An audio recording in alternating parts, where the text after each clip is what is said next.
What is going on, my people? I have a question for you, like I always do here, and that is like, have you ever considered leaving your full-time job? Here's the thing. I know back when I first started in my career being a police officer and Teresa going down or climbing up the corporate ladder, we initially didn't even have the thought of like jumping away from our 9-to-5 into a business. But as you're going to find out today, there were some things that presented themselves that gave us the push to want to make that transition. Now, what immediately came up for us is like, how do we do this? Like, how do we make this possible? What do we need to know? What do we need to learn? And how do we need to grow through it? And I think there's so many questions that we wish we had known back before we got started, which is why we wanted to put together today's training for you. Because if you're somebody who's like, you know what, maybe you love what you do for a living, or maybe you love the idea of not doing that thing anymore, whatever it is, let's like tap into your heart voice today to really get you to see, like, number one, it's not going to be perfect. You're going to see that through our story for sure. There's going to be ups and downs, but that is all a very integral part of the process. So that's what we're going to be doing here today. We're going to really help you answer the question of how we went from, believe it or not, 2 security guards to now working as full-time coaches, being able to have a business that fully supports us, gives us a life of freedom, gets us to work from wherever we want to, and we're going to give you the strategies that we use to get there. Now, I do have to say this. There is not one right, best, only way to do this. Our job is not to give you the exact path that we followed so that we basically are thinking that that's only what you have to do. If you follow this path, you'll get our results. The answer is that is false news. Like, you have to find your path. But I do know that hearing other people who have been able to achieve that, have been able to like do the thing that you are like wanting to do, will give you some ideas and then remind you that when things don't go 100% well for you, that this is just a part of the process. So that's what we're going to do for you guys here today. We're going to share the curtain. We're going to show the curtain. We're going to pull back the curtain. You're going to see some very uncomfortable photos. You're going to see a whole bunch of like behind the scenes stuff that you've never learned about if you know anything about Teresa and I. And we want to do that because we want to be fully transparent and let you in on our journey. So guys, welcome to Modern Leadership, where we see things differently. We help entrepreneurs become modern leaders so they can create massive influence and create incredible results both in theirs and their clients' lives, but not having to do so at the sacrifice of family time or burning themselves out. Now, how we do that is on Mondays and Thursdays. Teresa and I release short videos on our Modern Leadership YouTube channel and longer episodes on Saturday, more of like workshop style. Normally it's 9 a.m. Pacific time, but we had to change it to 7 a.m. today because my daughter had some games, which ended up being canceled. So it was all for naught, but we're here. We're fired up. We took a shower. We're all good to go, even though it's super early in the morning. But we have a lot of great intel to give you. Now, if you're new, this is the first time you see us, and you really enjoy this story, or you really enjoy like the way that we approach things differently, right? We are, like I said, as modern leaders, we see things differently. As entrepreneurs, we have to see things differently. We have to see things that the world doesn't see. We have to see solutions that they don't see. And how we do that is really leaning into the skill of coaching. But if that's something that you enjoy, definitely subscribe to the channel and make these live calls at any way possible, whether you have to watch the recordings, whether you're here live with us or you're watching it a little bit later. So that being said, what I do want to do is I know I have some of our incredible teammates who are here with us here live, and I want you guys to be asking questions as we go. Here's the thing. I don't want to make this like a boring like audio biography, all right? I want to make this like pulling out the wisdom and the information that you want to hear. So as we go, I kind of want to hear like what are some questions that you might have, maybe some a little bit more behind the scenes, like how much money were you actually making? Like I'm saying there's no questions that we will not answer for you here today, but you have to ask them because otherwise we're going to be on for like 3 hours and it's just going to be like us just telling a story, right? We want to make sure we get some feedback from you. So if you are here live, greatly appreciate it if you can ask us some questions as we go. Maybe even some things like right now come up for you, like what would I want to learn from Mark and Teresa the most? Like what would I want to know about their business right now? Because this is where I am. Like put it up in the comments or the questions, and then my main boy Kurt will make sure he stars it, and we'll go back and we'll answer all of them. All right. So guys, we are about to jump in. First off, Teresa, our co-host here, incredible, amazing, story that we're going to share with you guys. I kind of feel like it's a Disney story, and I am most definitely the Beast, and she is most definitely the Beauty. No way. Don't get those confused. All right. No way. But love to have you. Glad to have you here, so we can actually go through this story together, and you can fill them in on maybe some blind spots that I forgot about, and I can fill them in on some things that as we go and we kind of like share this story. So first off, thank you for being willing to do this with me and for being willing to share this kind of stuff. I appreciate you so much. Yeah, I love you. Oh, Okay. All right. All the mushy people are like, all right, that's it. Come on, let's move on. Okay. All right. So let's dive into this. We're going to go through not from the beginning, but we're going to start off like where our desire to become an entrepreneur even came from. You're going to hear from our story that we weren't entrepreneurs in the beginning. We weren't. We were dead set on our corporate job and my LAPD career. And that was like our all in thing. And you're going to hear some of the moments in our life that made that transition and then what opportunity presented itself and how we went down that path. Now, I remember, I don't remember, I mean, I have this conversation with Teresa a lot, is I bring up this idea of like, we were lucky. And Teresa always reminds me that luck, like, might have a part to do with it, but your luck is directly proportional to the amount of energy and effort that you put into that thing. Meaning, the more effort that you put in, the more luck that you're going to have. And I think that like that's something that we really need to think about. So as we go through this, you're going to hear about some of the times we didn't put in as much energy and effort that we needed to, and the times that we did. And when we did, I would consider that a version of luck to be able to get us to where we are today.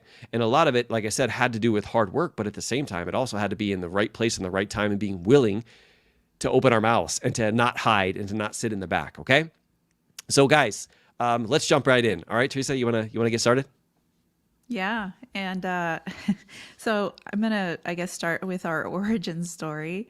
We're not going to go too far back, but, you know, when I think about it, it was like, you know, late 90s, early 2000s, which is a long time ago already, which is kind of crazy. But so like Mark said, we were security officers. So how that kind of began, you know, we were on different paths. For me, it was just a odd job because I wasn't planning on going into law enforcement or anything like that. But Mark was. So Mark started security in 1998 at Universal Studios, Hollywood. And then I came in around 2000. And it was one of those things where it was like, I could have easily gone a different path and we would have never met. We weren't in the same social circles or anything like that. So I think that might be like a really big part of our story. That is, I think, pure luck or fate. I don't know. But we did meet there. And, you know, we were just, at first, we're just friends. And then we started dating, and I'll spare you the details on all of that, how that happened. But, you know, Mark wanted to obviously go into law enforcement, and he did. He got his dream job at LAPD, and that started in 2002. Can I pause for a second here? Yeah.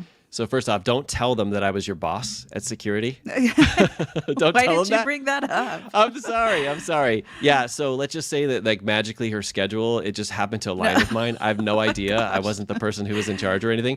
But I actually want to show you guys something. So this was some pictures of us. So this was me and her back in the day. I still remember that. That was like my brother's house. Gene all on right. Gene. 100%. Gosh. And this is where we were at that point. So I know that I talk about my story about being 100 pounds overweight, and Teresa talks about, I don't know, was it 30 or 35 pounds? Like, I don't know exactly what the numbers were, but this is like where we were back when we were like in that dating and in that universal time. All right. And so I just wanted to share that. So yes, and then we jumped into like the whole LAPD career. So the when it comes to my working as a security officer, it's kind of like the stepping stone for me to get into that career. But Teresa, like she said, she just randomly said, one of her friends told her or something like, hey, you should work for Universal. Like you make a lot of money. And it was funny because I think there's like, it was very like there was a lot of guys that worked there and very few girls. And like when she came, like that was like a big deal for everybody. But it was like really talking about like just a random encounter, like just coming to Universal Studios, right? But it was a great stepping stone for me, especially when it comes to becoming that full-time police officer. So what happened after that? Yeah. So yeah, I mean, it was definitely super random, but you know, as you said, Mark started his LAPD career. And, you know, that was very exciting, right? You know, you didn't really know what you were getting into. I didn't really know. I mean, I was, you know, the girlfriend at the time. And I was just like happy for him that he had started something that he had been dreaming of since he was a little kid. So I was excited for him. I was proud of him. In between there, we were going to school as well. He had already graduated by the time he got to become a police officer, and I was still going through, or I was working my way through college. And then eventually in 2005, we got married. And, I think about like that day as kind of like one of those, obviously happy moments in my life. But I like, going back to like when we first met, I think that was like a pivotal moment in our lives, because it's just crazy how everything happened after that. So, Mark was still in his career of law enforcement, got married, and, that was kind of like a struggle because we had to deal with the craziness of, Mark's schedule. And it was, it was tough, but, it was just me and him at the time. And, it was all cool. We were making it work. And then in Can I, and 2007, can I jump in for a second there? yeah. Because I think like a lot of people, when it comes to like, let's say coming about creating a business, right? Like we have so many things that are going on, like so many different areas that we're kind of like being tugged towards, and having like a really career, like a police career could very well have easily pulled me off track. But it was kind of funny because from the moments that like from the first couple of years of being a police officer, like I was super excited. I thought like I had done it. Like literally I've been wanting to be a police officer ever since I was small.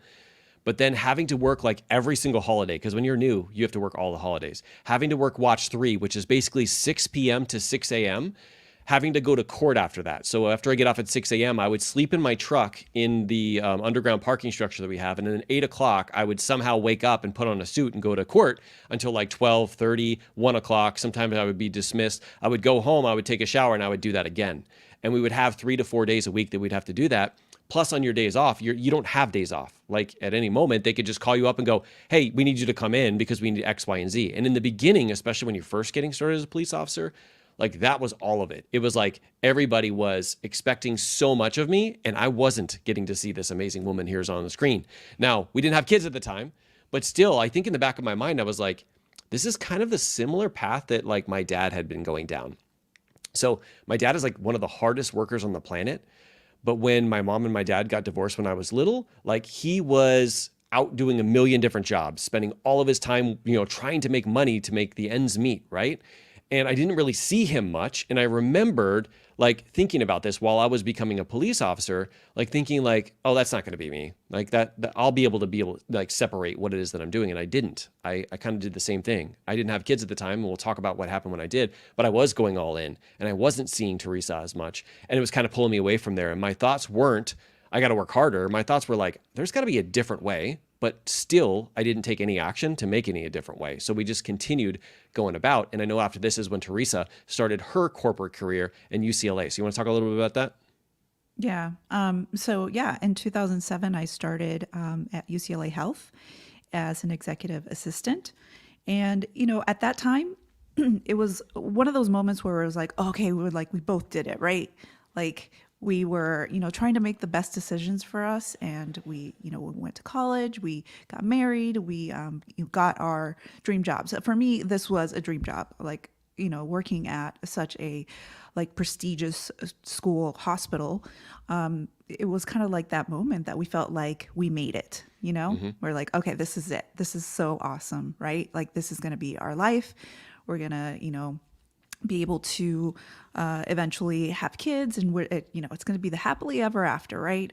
So that was definitely kind of this teeter-totter between being like really happy about like where we were at in life, but then also like the career that Mark had was like this, really difficult thing to navigate, because like Mark said, it was like he never knew when he had to go back to work, and he wasn't sleeping very well, and we were trying to make it work, but it was still a struggle. And let me bring up something there too, because like as you're talking, it's kind of like making me realize like a bunch of stuff that was like kind of like going on back then. So we did feel like we had made it. And like a lot of people, I think when they think about like starting their own like entrepreneur journey, it must mean that they hate their job or their career. And the answer is absolutely not. You could love your job and your career, but you can also see that there's more potential when it comes to the people that you can help. So as a police officer, I love that.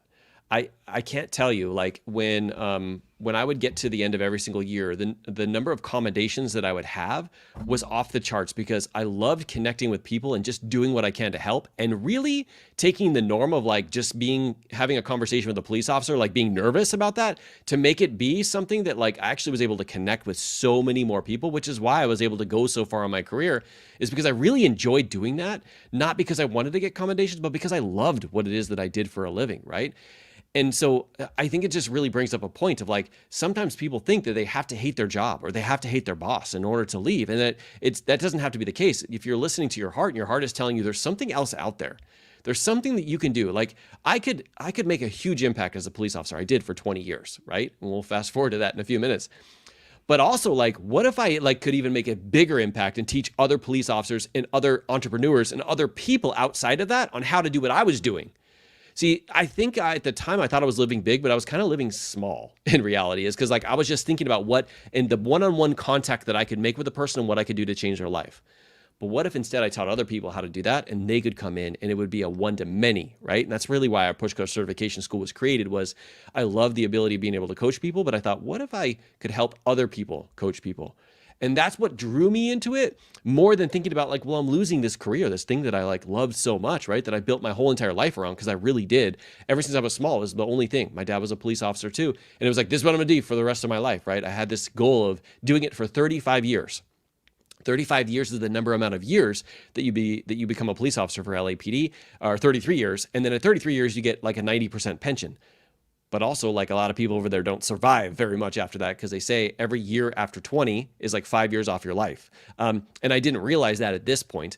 But I just want to make sure you guys are like, that you catch that. You can love what you're doing and still decide to become an entrepreneur too.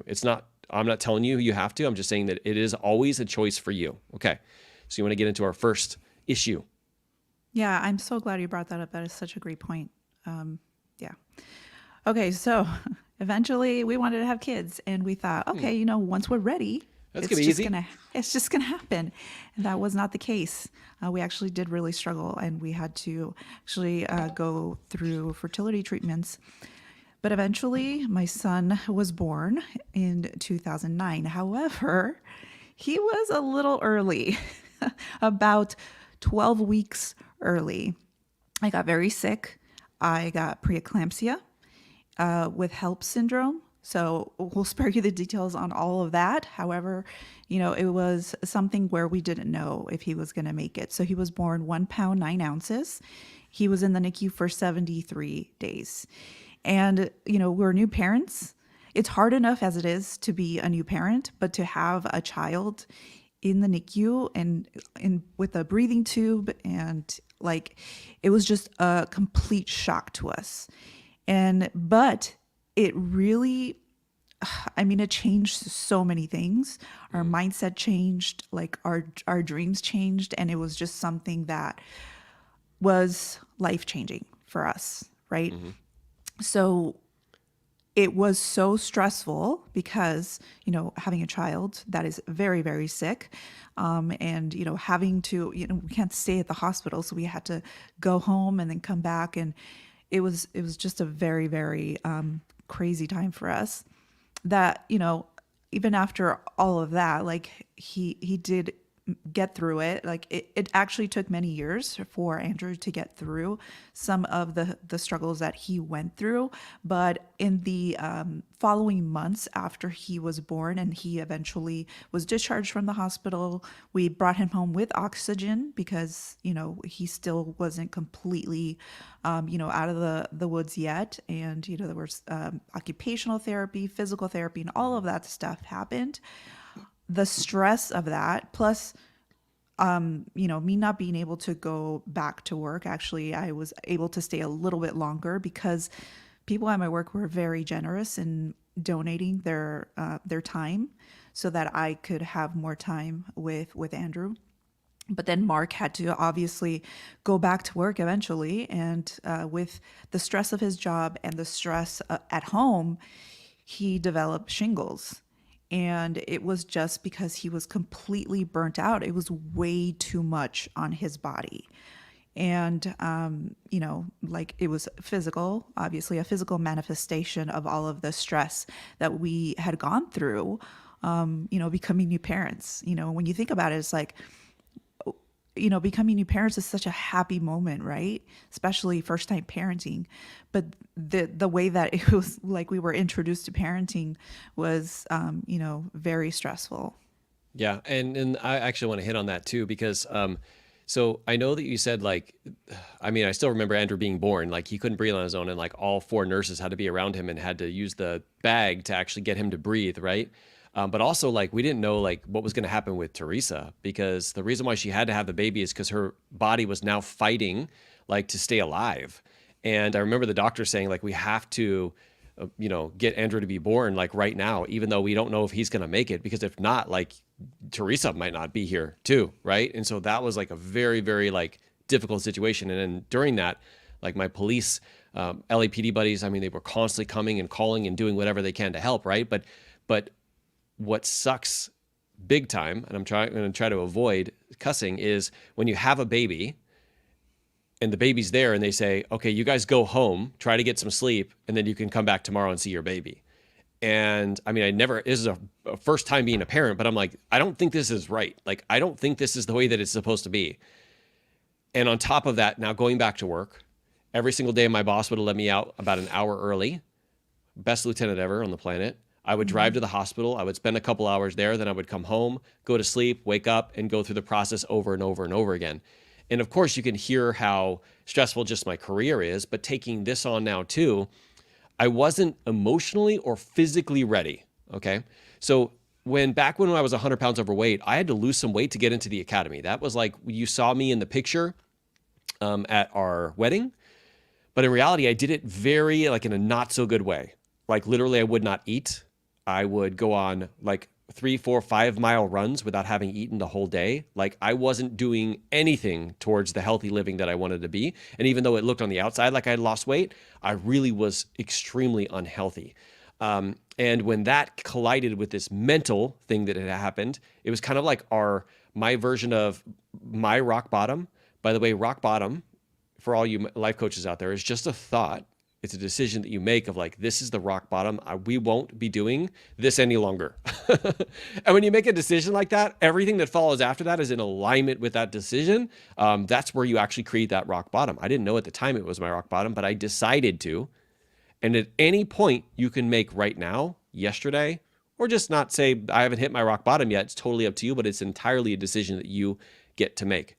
So for me, this is my rock bottom. When I actually couldn't go to the hospital because I had shingles and I had all these things going on. And then Andrew gets brought home with oxygen. And remember, at this point, we still didn't have a business. We weren't thinking about starting a business. We were just like, there's got to be something that we can do that's different.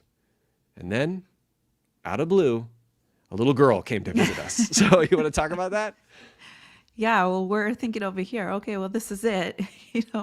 I mean, it was hard. It was hard enough to have Andrew. And then we're like, okay, well, this is a plan. This is it. Right. And Let's have one. we're like, this is hard enough. And then, yes, Alyssa. But, it wasn't a, like easy pregnancy or anything. It just, I guess my body just didn't like to be pregnant because it was like, no, we don't like this. We're going to do something about it. So at 6 months, I was 6 months pregnant and I contracted Listeria, which is a bacterial infection. And I have no idea how that happened. And it's very dangerous and it's rare, but it's very dangerous. And went through a lot of different things with that. I had to leave work early again. My work must have been like, what is wrong with this woman? She's like, she is like a liability. She's just never going to be here. But it was really hard. And on top of that, they had me on antibiotics to get rid of this thing because I was going to become sepsis. And then I find out that I am actually, what's it called? I'm allergic to penicillin. 14 days into that regimen. So I break out in total hives and I'm like, this is crazy. Like what else? Right? Like what else? But, made it through. Alyssa was born healthy, thankfully. And then we had these two kids under 2 with us. So, we're a big, happy bunch. But it was, we were still happy, right? We had 2 at the point, healthy kids, and that we couldn't have asked for anything more. But that was really kind of the point where we were just like, okay, we just realized that this was it. This was going to change our lives forever. Like now that we had kids, the future that we had planned for ourselves was much different than what we had originally planned. Like Mark is over here braiding Alyssa's hair. Our kids were just so much fun, and they still are. They're 12 and 14 right now. It's a different kind of fun, but it just, our kids changed our lives forever. And it was the point that we still didn't know what we were going to do. We still didn't have any idea of business or anything like that, anything different. But we knew that we wanted to spend as much time as we wanted. We wanted to have that quality time with the kids, but we were still working. We were still not able to do that. You wanted to say something? Yeah, I was going to say when she says that, like me working full-time as a police officer, she was working full-time in the corporate world, driving up and down the 405 freeway. If you're not in LA, it basically takes you an hour to go about 5 miles. The process was every morning we would drop our kids off at my mom's house, and then we would go through this whole entire process. And then Teresa would pick them up at 4 or 5 o'clock at night. We'd come home, we'd eat dinner, and we would repeat that time and time and time again. I wasn't with them during Christmas. I wasn't with them during Thanksgiving. I wasn't with them during Easter. I wasn't with them during any of this. And it was taking a toll on us where we're kids have changed our life forever. But also, I'm not getting to experience the kids, and neither is Teresa. And this was kind of that initial catalyst for us of okay, we've worked our butts off to get to where we are right now, and we're not happy with where we are right now. So what is something that we could do differently, right? And it was actually around this time that we first got introduced to the MLM that we became a part of, right? So we became a part of Beachbody. I had a lot of weight to lose. Teresa had some weight to lose as well. And we started out with just doing this program called P90X. It was one of my coworkers at LAPD who was like, hey, you should really try this shake and try this workout, right? And I had heard about it, and I'm like, you know what? I guess I'll finally go all in. I'll do it. I'll give it a shot. And I remember talking to Teresa about this because before this, I was somebody who would go to the gym, but I didn't have a plan. I didn't have a system, and I definitely didn't have anybody to hold me accountable to it. And Teresa also had a gym membership, but I think she went 3 times over 3 years. And we are, still unhealthy, still trying to do the thing with the kids, still working full time. But we were like, you know what, we need to get control of our health because our health is kind of holding us back, right?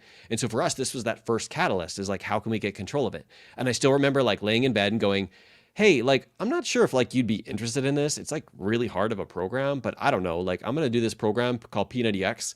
If you want to do it with me, that'd be awesome. But if not, no worries. And I remember that she was like, yeah, I'll do it. And I was kind of taken back because before, I had been trying to force her and push her to come to the gym with me. And then this one, I was like, if you want to do it or not. And she's like, oh, I'll do it. And we really crushed the workout. We crushed it. Not only did we lose 100 pounds, but we actually started to create a business. People were coming to us going, how did you lose that weight? How did you do this? How are you able to do all these things with our kids? And I made it up to, in the company, to a 3-star diamond coach. And so I started to do this where I was working the business. Now in the beginning, Teresa wasn't working the business. She was there. She would attend some of the live trainings and stuff that we were doing, and she really enjoyed it. But she also, I don't know why. Maybe I can ask you. She didn't actually go all in the beginning. It was just more of hey, this is just my lifestyle right now. But it wasn't until that time that we realized that maybe something that happened to us that was one of our biggest struggles. Maybe this could actually be something that we use to actually make an exit to our career. So I want to ask you a question. And Kurt, if you can put up the first question first. And that is how many of you have found that things that you struggle with the most are your greatest opportunities to now help others in your business? So I know a lot of times we don't slow down to think about the things that we've struggled through in the past. I was literally teaching a call this morning where I was like, you know what? We kind of dismiss all the things we've personally gone through and don't realize that that is the greatest opportunity for us to use to help out other humans, right? And so that's how it started out for us. It started out with us just sharing what workouts we were doing, sharing what we were eating, sharing our accountability group, and helping people stay accountable. And we were able to get to a certain level. Now, we also attended some live events, and I think that was the first time that Teresa was like, I think I want to do this too. That was right? Yeah. Mm-hmm. Yeah. And it was at that time that we both started to work the business, right? We didn't force each other. I know Michelle had a question here. Is like, how do you get them to be on board? And that was like, I didn't force her to do anything. I was just sharing with her what I was doing, the lives I was impacting, and my mission, like what I was actually using this in terms of my vision. And I was saying like, hey, this is the vision for me to help a lot of people. But also at the time, it was more to like make ends meet and be able to afford some of the extra stuff that we weren't doing, right? And maybe at some point, like maybe in the future, like I might think about something, but in the reality, like in that moment, it was just like, this is just something to help support the family. And I didn't really see the long-term benefits from it. All right. Yeah. One thing I do want to say, oh, sorry. Yeah. No, go ahead. One thing I do want to say is, at that point we were both working full time, but we still, one of the elements of this was he didn't want to work as much overtime because even though we both had careers that were, paying pretty well, but we had this lifestyle that we wanted to keep up with. And it was like, well, we don't want you to keep working so much that we're never, we can never see you. Why don't we find something that, or maybe this will be the thing that you can actually make some money on so you don't have to work overtime, right? And then, that started to take off. Okay. I like it. So let's get into what happened next. It's you. Mother's Day, is it? 2014, D-Day. Okay.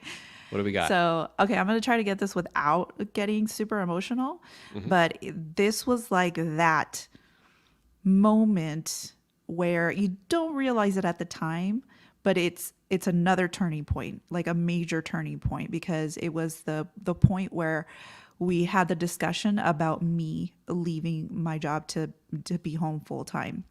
So because I worked during the day, I couldn't make any of like the day events, the school events. My son was in elementary school at the time, but my daughter was still in preschool, but it was an all day preschool.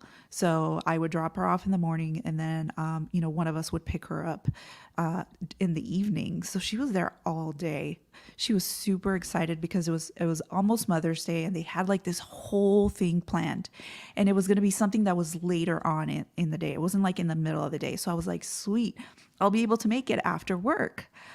But like Mark said, the traffic here is horrible and I couldn't make it on time. So, but my daughter had been building it up. She was so excited. She said, there's like a special song we have, that we've been practicing, and, just thinking about this little 4-year-old of how excited she was, for this Mother's Day event. So I get to the event late, and I remember walking in and there were lots of parents or moms there with their kids, and my daughter was sitting on the lap of of her teacher. They had already recited the song. I had missed all of that, and she looked at me and she was happy to see me, but like I'd missed the thing that she really wanted to for me to be a part of. And I was there and everything. And I remember going back home to talk to Mark about it, like just feeling disappointed and just like this horrible feeling that you have when you disappoint your child, right? Like she was happy that I eventually got there, but it was like, man, this sucks. Like I'd missed it. And she was so excited about it. And I told Mark about it, and I don't know if it was right then and there, but I think he was thinking about it. Like it really affected him as well. And he had this thought of, well, what if you actually came home? Like, what if we put more effort, really push the limit on this, side hustle that we had so that you can come home and you don't have to worry about this anymore. And it seemed super crazy to me. Like, there is no way. Like, this is a full-time job. It's good money. It's like, I've been working so hard. Like, I had been working my way up to different positions. But then I thought about our kids. Like, okay, well, but how different would it be if I was home all the time? So that's what we decided to do, is to work our way to bringing me home full time. Yeah. And man, like, it still even pains me to like really think about it right now, because I kind of took this as a personal attack in terms of like, this is my fault. I tend to do that a lot. It's kind of like one of my limiting beliefs is like, it's my fault, so that means I can fix it.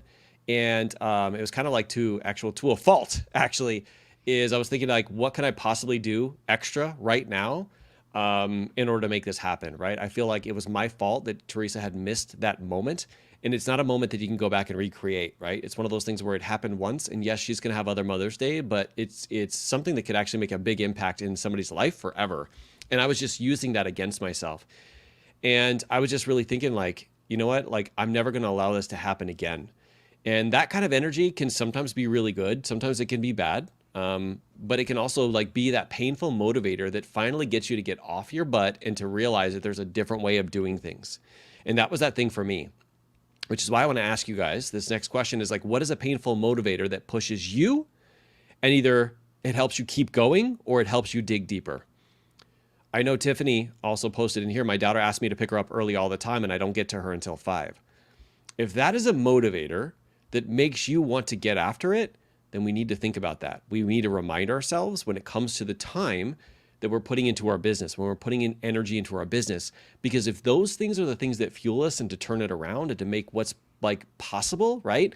We could definitely lean into those. And that's kind of like what we did. And I want to remind you, like, at the time I was still a police officer, like I was getting like being put into newspapers about things that I was doing inside of the career. And it was all great. And I was like, this is awesome. But at the same time, I felt like I was losing myself because I really wasn't able to spend the time and energy with my family.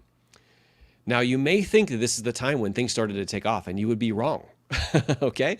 Because just having your rock bottom moment, just having this, I'm going to do something different, and having it be the energy of like, I'm going to work my face off, doesn't really sit well in the human body. Okay?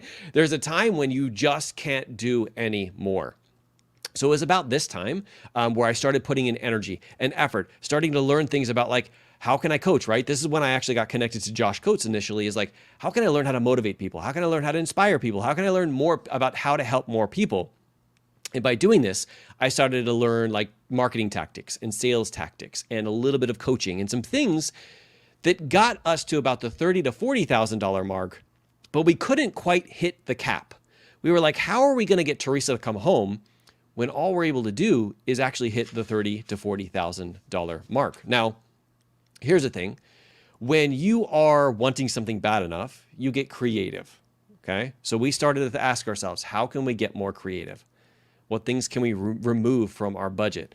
What ways can we make adjustments? I mean, inevitably, this is something we didn't talk about, Teresa. We actually downsized our house from a big, huge, like 2,400 square feet with a huge yard into a smaller townhome, because we were like, how are we going to make this possible? Ultimately, we were able to get Teresa to retire on about $40,000 to $50,000, which was a $50,000 cut. But here's the thing, like around that time, I was like throwing more energy and more time at the business and my, in overtime, anything that I could possibly do, even though I hadn't learned, even though it was trying to teach me the lesson of burnout, but I still continued to put time and energy into it. And that is when, around 2019, I started to develop this thing called Crohn's disease, which is an autoimmune disease. I actually remember this picture very, very vividly because I was in the middle of my first flare. They didn't know what was going on, but they knew that I was losing weight, and like people were asking me if I had cancer. Like it was getting really bad. I lost 30 pounds in 30 days and I didn't have any energy. I felt and looked terrible. I had like really big bags under my eyes, and I was forced to actually take time off of work. Now, somebody might not know this, but when you're forced to take time off of work and they're like trying to figure out your issue for 9 months, right? Because you don't know what's going on, but you're bleeding in places you shouldn't be bleeding. They actually put you on workers' compensation. Do you know what you can't do when you actually are accepting money for workers' compensation? Run your own business. So think about this, all right? Teresa just retired from her job. Everything, like, we're starting to work on creating like more business, but because I'm burning myself out, because I'm working so hard, because of the police career, because of all the things that I'm doing, I develop an autoimmune that doesn't allow me to work full time. I still get paid, thankfully, for workers' comp, but they also say, oh, and by the way, you can't work your business right now. You're going to have to figure out somebody else to do that. Now, to say that that was even more stress and to get myself to think like, I got to turn this around, I got to figure this out, right? Like I was continuing to go down that path. And it was at this time that Teresa and I had 2 conversations over about a year period of time. And the conversations were like, maybe we need to have you go back to work. Now, I want you to talk a little bit about that, Teresa, because I know there was 2 different times that we had that conversation of like, I'm not getting better and I don't know what's going to happen here. And I know that you kind of like took over and did some stuff in the business, but I couldn't show up on social media like I wanted to. I couldn't do videos. I couldn't do coaching. I couldn't do all those things. And here's the thing. At the time, guys, I was a health and fitness coach. Now, a lot of you guys know me as a leadership and somebody who owns a co-created a life coach school. But at the time, I was doing health and fitness and wellness. How do you, as a health and wellness coach, get into this level of health, this level of like me being unhealthy and then still continue to coach? Let me tell you, there was a lot of limiting beliefs around there. Like, how am I going to be able to help people when I can't even get my health under wraps? And remember, it was just me, the sole income at the time. And so, Teresa, can you kind of talk about that? Like how did those conversations go and what came out of it?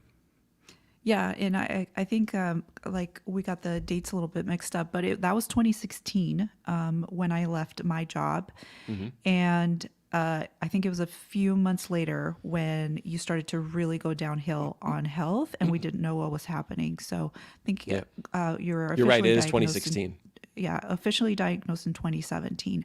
And yeah, so those couple of conversations were really, really tough because I had, even though like we hadn't built the business up to the point that we wanted to, having Mark be so sick and you not be able to help him, it was devastating. Like, seeing your spouse in like pain and not being able to feel well and really not knowing what was going on. Like, nobody could tell us, like nobody could give us answers. And it was so frustrating. And then, we had to sit down and have that adult conversation and be like, this isn't working. We don't know where this is going to take us, because obviously we didn't know how this was going to turn out. We didn't know that, things were going to get better, but when you're in the thick of it, you don't know what's happening and you start to panic. And we're just like, do I need to go back to work? And I remember that feeling, like my heart just dropping and be like, like this sucks, like it's just like, this was the plan. And I'm home with my kids. I'm able to do things with them. But then also we had to kind of, reality hit us. And it's like, hey, it's not like always rainbows and unicorns. Like right now, it's really not good.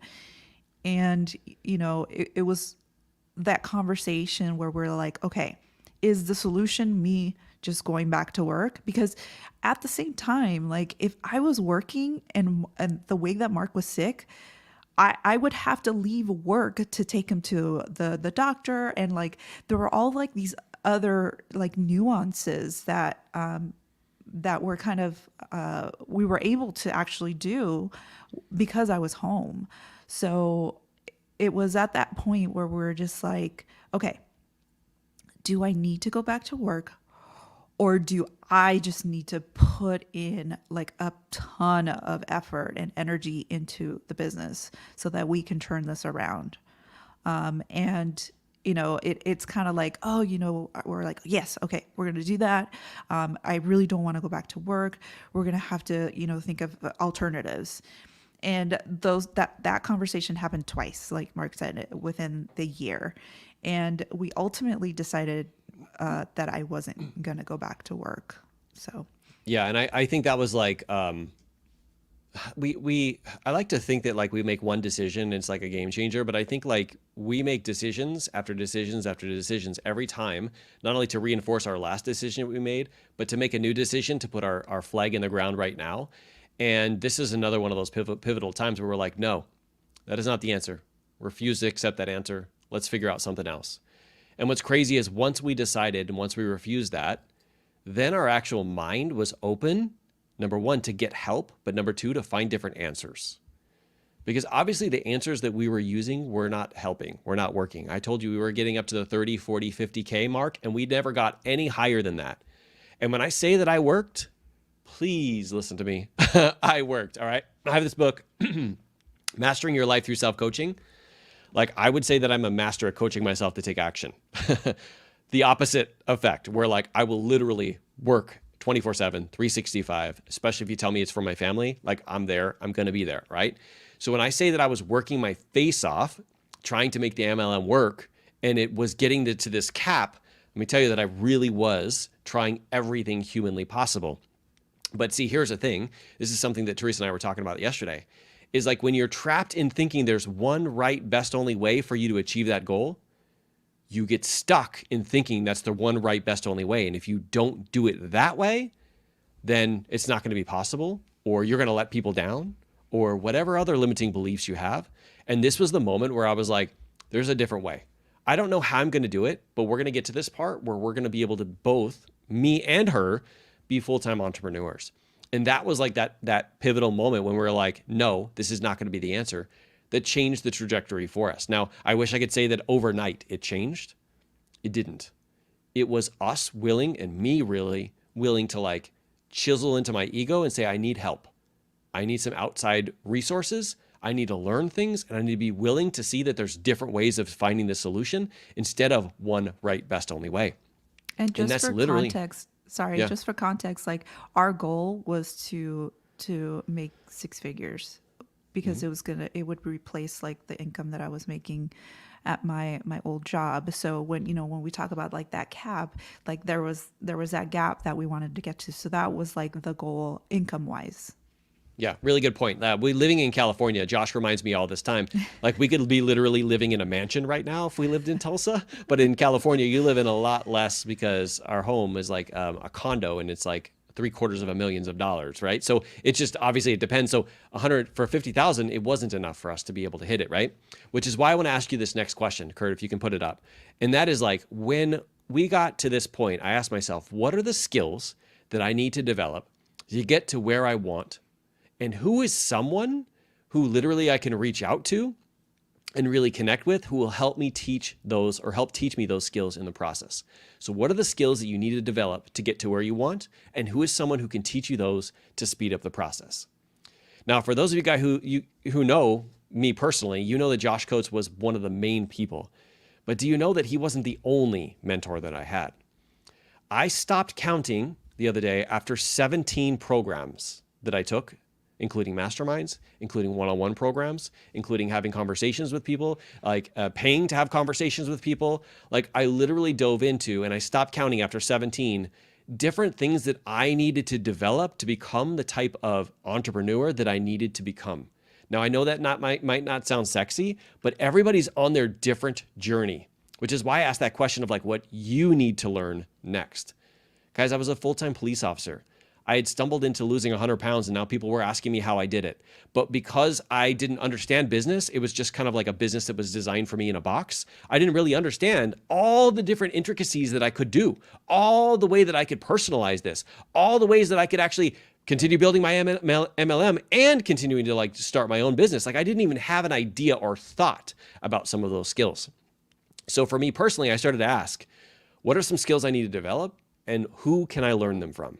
So I connected with Josh Coates again. I connected with Amy Porterfield. I connected with Rick Mulready for Facebook ads. I connected with Brandon Listeria. I connected to James Wedmore. I connected to, like, I can't tell you how many people, Sean Cannell right now. There are people who have skills, whether it's like connection skills, whether it's video skills, whether it's podcasting skills, Pat Flynn, another one, whether it's coaching skills, AKA Josh, right? Also getting a life coach certification. I'll talk about that in a few minutes. But these are all skills that I was learning. And as I was learning these skills, we were incorporating it and we were adding more into our business without me having to do more. Check that last part, okay? We were adding less stuff to our plate. We were actually learning systems, learning structures, learning skills that would help us create more without having to do more.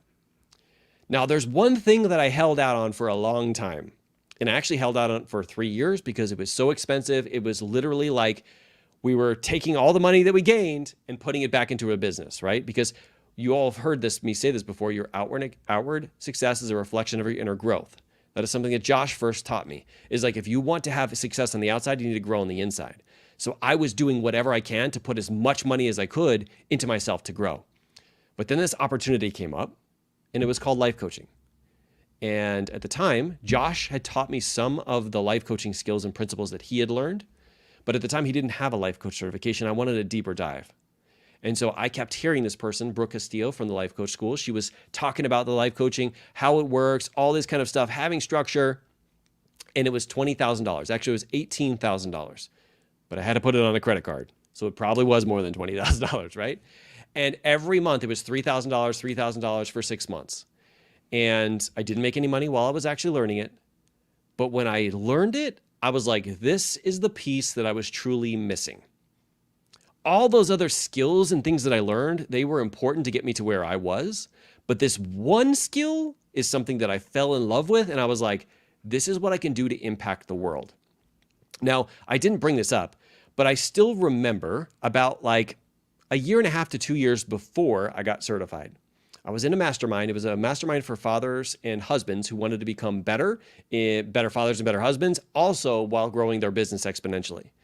And I remember them challenging me with a 5-year vision plan. They said, what do you want to create in 5 years? And I don't know why, but my hand just wrote out, I want to teach 100 other people how to become coaches and run their own mastermind team. I don't know where it came from. I didn't know life coaching at the time.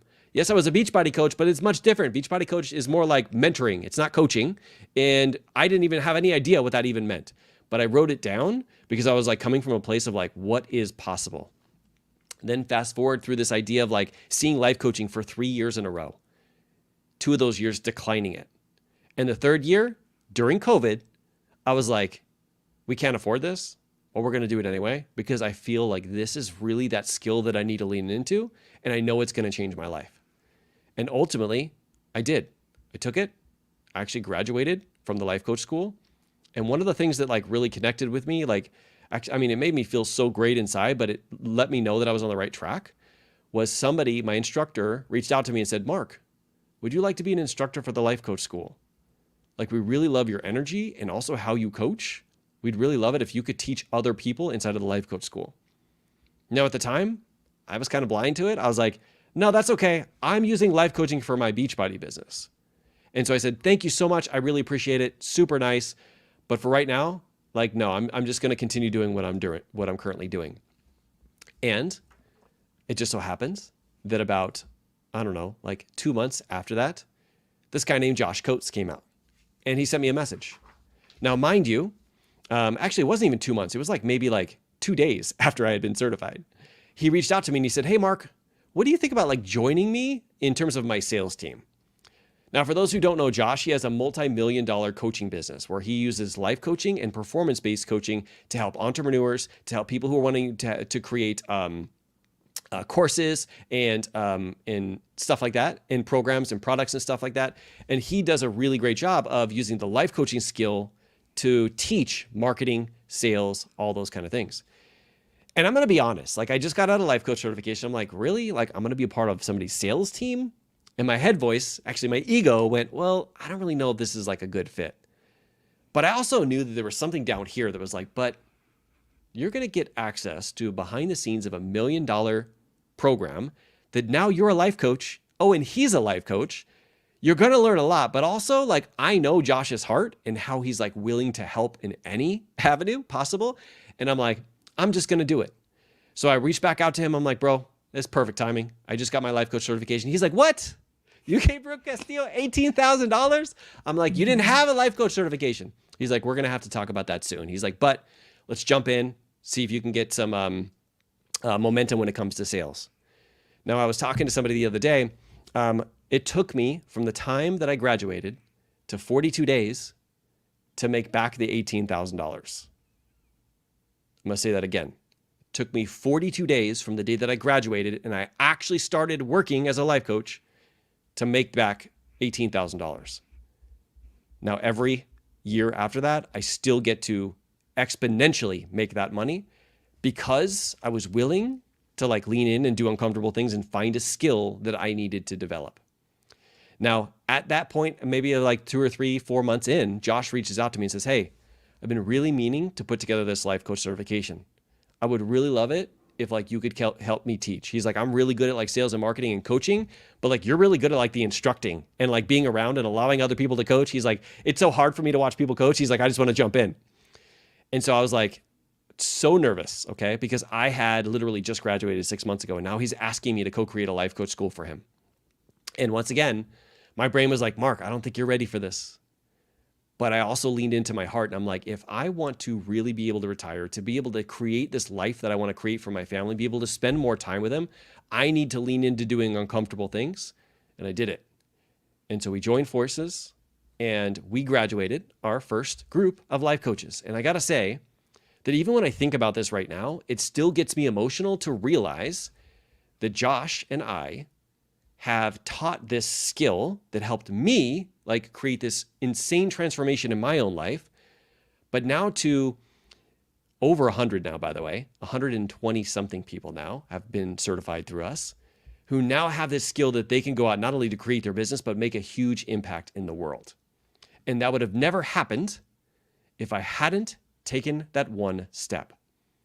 So here's what I have to say, and we'll take some questions in a few minutes, is there are sometimes very hard things that we need to do. Sometimes there's very hard lessons that we need to learn or skills that we need to develop. And it can be very nerve-wracking, like thinking about like all of what you're going to lose if you do this thing and it doesn't work. But what if you did this thing and it did work? What if instead of that, you're like, you know what, I'm just going to become better anyway. Listen, taking a Facebook ad course, does that make me better? I would say that it does, because I understand by taking a Facebook ads course that I understand how the human behavior works, that I can attract people to come and find me in my business, that I can like connect with them and make a bigger impact in their life, right? And because I did that, it was just one skill. It wasn't one skill that changed my life forever. It was all the different skills, and then getting the life coaching on top of that is truly what made the game changer for us. Now, I told you we used to make 40 to 50,000. In my first year as a life coach, I 4X'd it. My goal was 5X, but I 4X'd it. I don't really share this a lot, like outside of our groups, but also like what I want to say is like when I created that goal of 5Xing my business that year, I also said, and I need to get closer to Teresa and the kids than I've ever been before. And we need to go on more vacations and spend more time with them than I've ever spent before. Now, this was still when I was a police officer. I was still getting awards. I was still being like, doing the best that I can at work, not taking on as much overtime. But it was still possible for me, and this is actually my last day, where the captain came down and awarded me with this thing to basically say like, hey, we really appreciate you for not only putting in these 20 years, but I was also able to use my skills of life coaching in the police department, give trainings and give teachings and do things there and elevate myself as a leader in there, where they were like, gave me the position of sergeant too, and really allowed me to elevate myself in that career because I learned this skill. Like life coaching is one of those skills for me. I found is like, it doesn't touch everything. Everything gets touched by it. Right. And when I had that skill, people are now asking me, how can I help coach them? How can I help them through a certain situation? And because I've learned all of these things, remember, I bring all of these skills with me into a one-on-one conversation or into a group, all these things that I learned. And that's why Josh says your outward success is a reflection of your inner growth. So the more that you grow, the more you focus on the skills that you need to learn to get to the next level, the more you're going to be valuable to the marketplace. All right. So instead of thinking about it in terms of like using your head voice, think about like all the value you'll be able to give when you lean into learning that skill. Now, since then, I kind of like shared that my last day of LAPD. While we were going back and forth and we were kind of like struggling, we had actually decided that we were going to push my retirement back like 5 years. I was going to retire at 25 years from LAPD and not 20. And it was the ability of diving into life coaching, the ability for me of finding the one skill that I needed to learn that was going to make the hugest impact. and being at the right place at the right time where Josh Coates feels comfortable enough to reach out to me. Guys, if I had never been a part of his program, if I had never been a part of like when he first got started out in 2015, by the way, like he was in his closet recording videos of John Maxwell books and I was paying him money to like learn from him, right? He was like, it looked like he was like 14 years old, like just the way that his face looked, right? But in reality, if I had never connected with him, if I had never taken his program, I've never been a part of that, he would have never known me and we would have never been able to have that conversation later. So that's why I'm like, I constantly think about like the more action you take, the luckier that you get. You will be in that position, in that spot, as long as you're willing to keep growing until it presents itself. And then also not say no to it. Okay? Because if I had said no to it, it still wouldn't have mattered, right? And so that's what we wanted to take you guys through here today. Now we have some key lessons and some key takeaways that we want to share with you. But also like we want to find out what your key lesson and key takeaway is. And then also see if there's any questions that you have that we can help answer for you. There was a really great question, 2 of them that I do want to bring up at the end. But before, I want to hear what was your biggest takeaway from just hearing this story? I know it could just seem like just a huge story, but like what piece of it did you need to hear the most today? So type it in the comments for us, and we'll bring that up. And Teresa, I talked for a long time there. Was there any other pieces that you wanted to bring up? Well, one of them was just like how now we feel like the skill, well, part of it was I also joined the life coach certification, even though I didn't have really much confidence that I would be able to do it. Like every time you do something new, you're scared, right?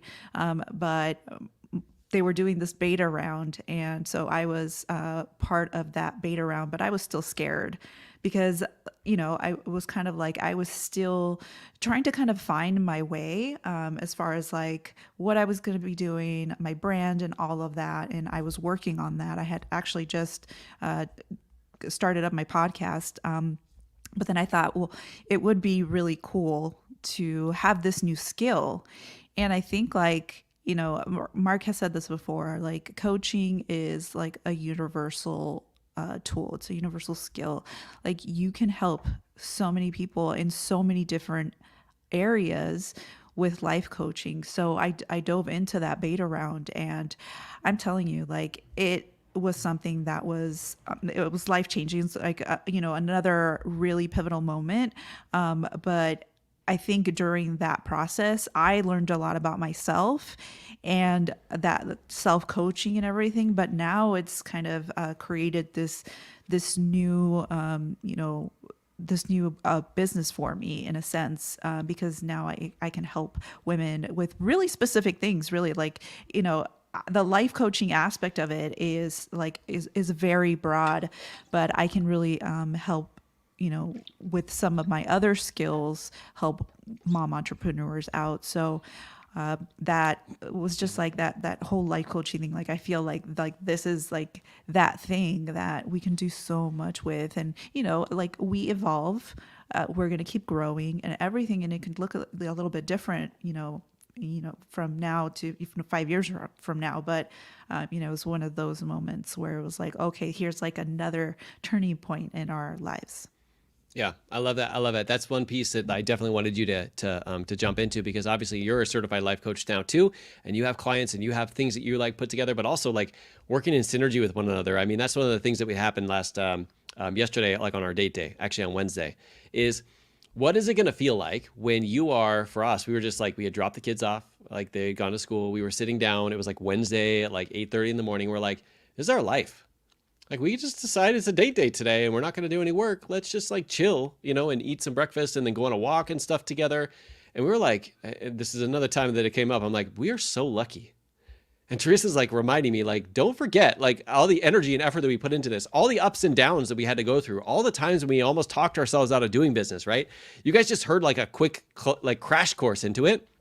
But there were many times that I talked myself out of, or I was on the verge of talking myself out of just not doing this anymore. This isn't right for me. I'm a police officer. How am I supposed to sell something? And it was like those moments were actually the most pivotal moments, right?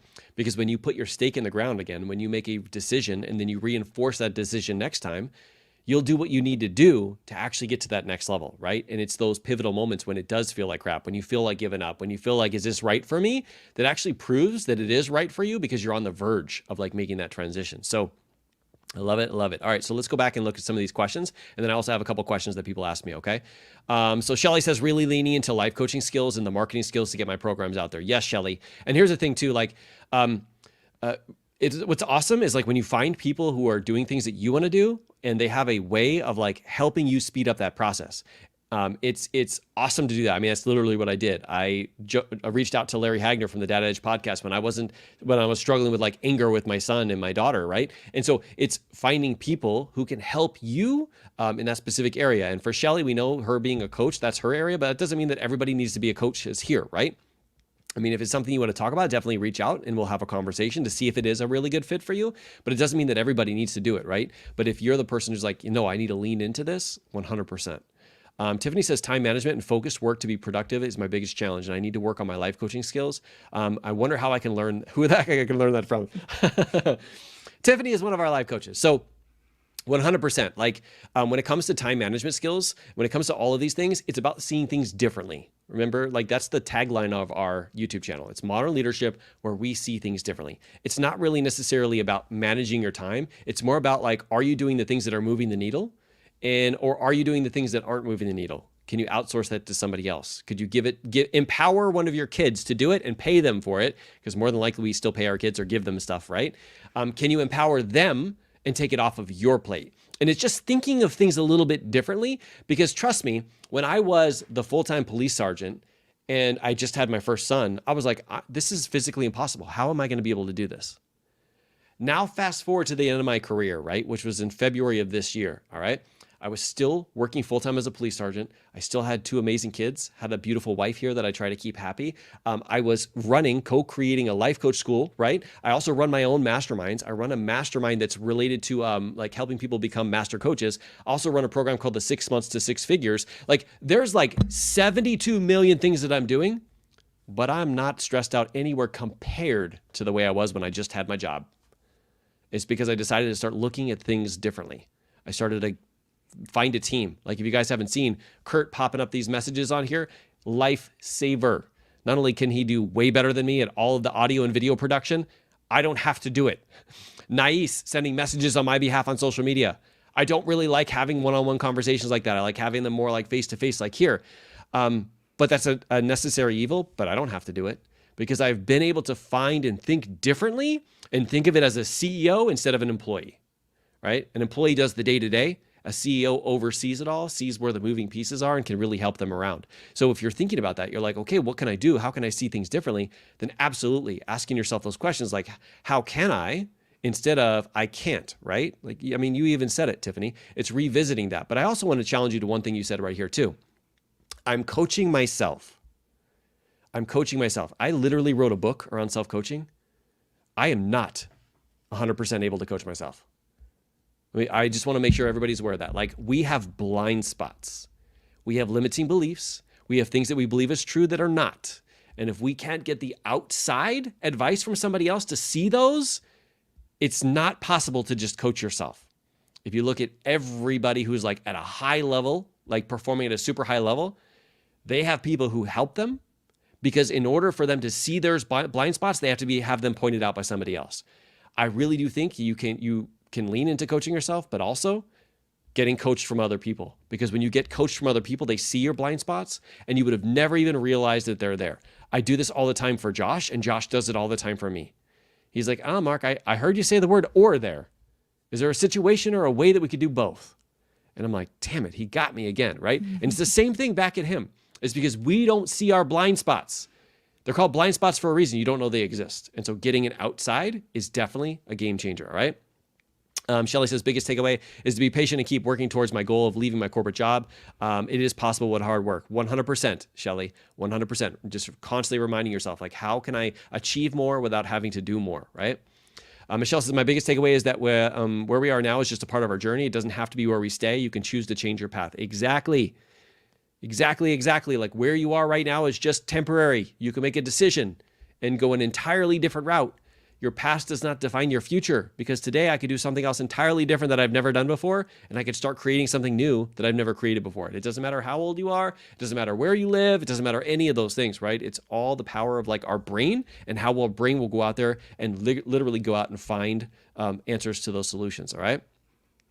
Tiffany says, my biggest takeaway is I need to build my skill where I struggle. Sometimes I wonder if I can really do this, but I know I can. That is belief, right? That is finding somebody who believes in you in the interim until you have enough belief to believe in yourself. For me, that was Josh. Josh has 1000% belief in me. That's enough for me. I'm like, if this man has enough belief in me, I think I can believe in myself, right? And doing it over time, it like really helped to lift that belief up, all right? Tiffany says, I definitely need a coach every time I go to ask a question. I think I know what you're going to say. Yes, exactly. And I'm hopeful that you don't coach yourself when you're getting coached, Tiffany. It's very easy for us to like coach ourselves and not say what our subconscious mind wants us to say. But that is the greatest opportunity, is when you let me see what the subconscious mind is thinking, I can help you out so incredibly well. Okay, couple questions, Teresa. So the first question that somebody asked me was like, when you first started your mastermind team, like when did you start it? How much was it? And what was a part of it? So I'm going to go through this super quick, all right? Because some people are like, I want to do this, right? I want to, create my mastermind team. So I actually started my mastermind team back when Josh taught me how to run it with mentoring more than coaching. I had a mastermind team, I think in like 2017, 2018. And I think about it right now, it pains me because initially it was free. It was free. I just did it for my team. I changed my team's lives, but they didn't make any more money. And I think it had a lot to do with them not having any skin in the game. And I didn't know how to coach back then. All I knew how to do was mentor. And I was like, oh, just do these things and it would work. And it wouldn't necessarily work for them. And I didn't understand the skill of getting them to show up and to take action. I didn't know how to life coach. And so I initially started it for free. And then I did this crazy thing where I started to charge for it. It was $50 a month. Okay. Let's take a break here. $50 a month. At the time I was like, oh my God, how are these people going to be able to afford it? And I actually think I kind of manifested that because some of them dropped out, but some of them continued. And the people who did, like Patty, literally have a business right now that they're running that is really successful. And because that she had that skin in the game, but she was willing to put in the energy and the effort to do it. Now, once I became a certified life coach, that bumped up a lot. It bumped up to, 200, then to 350. And now a lot of my programs are anywhere between $7,000 to $1,000 to $2,000 a month to be a part of the program, right? And then of course I have one-on-one options to work one-on-one with me, which is way higher than that. And so as I went, I kind of like started out on that ground level and started to work my way up. Now, when people ask me like what I was teaching, I was actually just teaching every single month obviously has 4 weeks, right? The first month I would talk about health. The second month I would talk about nutrition. And the third, I would talk about motivation. The fourth week, I would just do coaching. It wasn't coaching, it was more mentoring, but I'm like, hey, what are you struggling with? Let's talk about it, right? I was starting to learn how to work this. And then when I became a life coach, that's when it really changed, right? So that was, I think Joe asked that question. That is what it started like. But remember, you cannot improve inaction. When I go back and I say, man, if I were to restart it, I would do all this again. I'm also thinking like, but it started. I started it for free. Just do it. Yeah. Can I tell you how much I learned from that? In the beginning stages, I was just getting on the phone with every human possible. And I was spending like 30 minutes on every single call. And I was doing this for like 4 or 5 hours a day. And I was like, this is stressful. And like 1 or 2 people would buy like for the whole entire month. And I was like, how much did I learn in that process? I learned a lot about asking questions, about telling my story, and people can't pay me for that, right? It's something that I get to use for the rest of my life, right? But you cannot improve in action. It's all about starting. I think those are the questions. And they may have one more. So Teresa, you want to break down? Let's go over the 4 key lessons that we kind of like pulled from this, and then we'll call it a day. Yeah. Okay. Yeah. Super quick. So, key lesson is to keep going, but don't just keep forcing the same thing over and over again. So This is something that we've really have learned and have really ingrained in our minds that, yes, of course, you want to keep going, you want to keep pushing towards your goals. But if you find that you're doing something over and over again and you're getting the same results, like how we were doing when we first started our business, then get creative. Start, don't be afraid to look past that one thing. There's so many opportunities. You just got to find the right one for you. 100%. 100%. Okay. Love that one. Okay. The next one is you actually have to charge people if you want to have a business. So get coaching on your money limiting beliefs. If you have any money limiting beliefs and you decide not to charge for what it is that you're doing, you're not going to have a business. You're going to have a charity, and it's going to be a charity with nobody there, right? You have to fund your business so that you can go out later and create the charity, right? When you're able to have massive success and you're like $1 million business owner, you can decide to give it away for free, but especially not in the beginning. And remember, the amount of energy and effort that they put into it is directly related to how much they spend. Okay. I can tell you, like if I have a program that's like $400 a month, it's a different like level of action, even though it's the same person, than if somebody works one-on-one with me for like 15,000.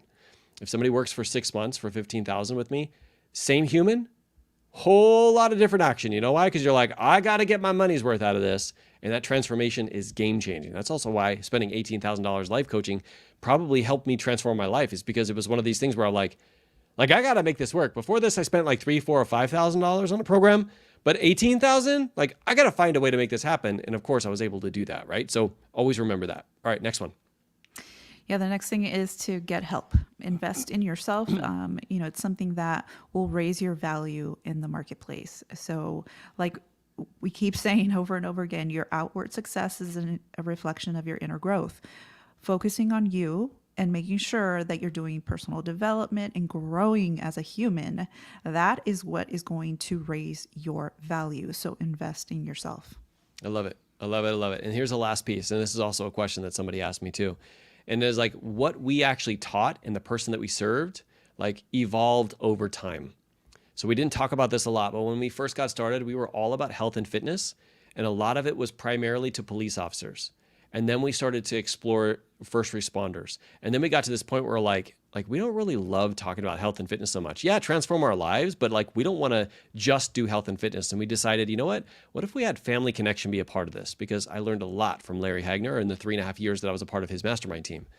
And I said, you know what if we did it where we talked about not only health, but also we talked about family and we talked about like making an impact, like your career, right? And I started talking about those three things. I started to have mastermind groups around it and all that kind of stuff. And then it evolved into, this is all around leadership and coaching. Like that's what this is all about. This is all about leading yourself to health, leading your family, leading in your career, leading in your business. I'm like, no wonder it all falls down to this universal principle. And so it was this evolution. I know some of you guys have been with me since then. When I was 2016, the First Responder Fitness podcast. And then in 2018 or 2019, I was the Leo Family Fitness. And then in 2020, I went up here. And then 2021, I went to Master Your Mindset with Coach Mark. And now I'm at Modern Leadership. Guys, you don't have to have it completed before you get started.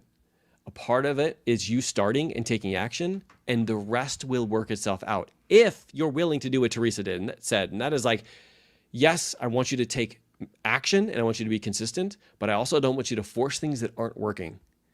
Take a breath, figure out a different way of doing that. If you want to get more people, but you absolutely hate something on social media, figure out a different way.